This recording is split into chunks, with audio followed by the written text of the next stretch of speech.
Jesus, being the Son, travels about with. In fact, the number 12 is replete throughout the Bible.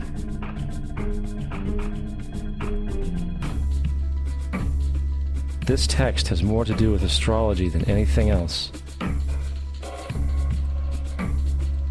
Coming back to the cross of the zodiac, the figurative life of the sun, this was not just an artistic expression or tool to track the sun's movement. It was also a pagan spiritual symbol, the shorthand of which looked like this. This is not a symbol of Christianity. It is a pagan adaptation of the cross of the zodiac.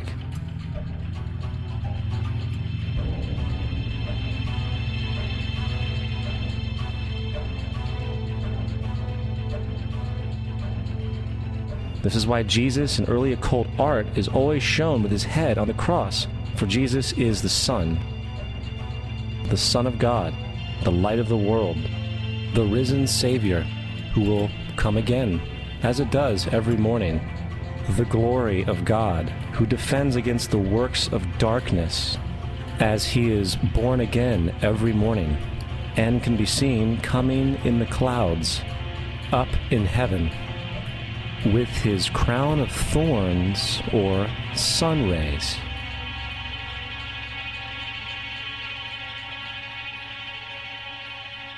Now, of the many astronomical metaphors in the Bible, one of the most important has to do with the ages.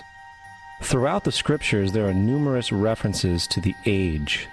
In order to understand this, we need to be familiar with a phenomenon known as the precession of the equinoxes.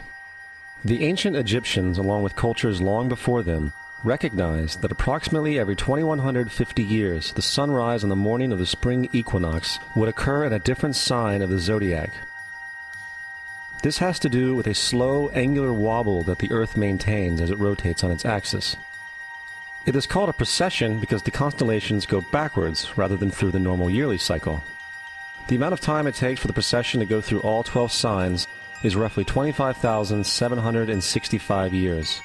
This is also called the Great Year, and ancient societies were very aware of this, and they referred to each 2150-year period as an age. From 4300 BC to 2150 BC, it was the age of Taurus, the bull. From 2150 BC to 1 AD, it was the age of Aries, the ram. And from 1 AD to 2150 AD, it is the age of Pisces, the age we are still in to this day. And in and around 2150, we will enter the new age, the age of Aquarius. Now, the Bible reflects, broadly speaking, a symbolic movement through 3 ages while foreshadowing a 4th. In the Old Testament, when Moses comes down Mount Sinai with the 10 Commandments, he is very upset to see his people worshiping a golden bull calf.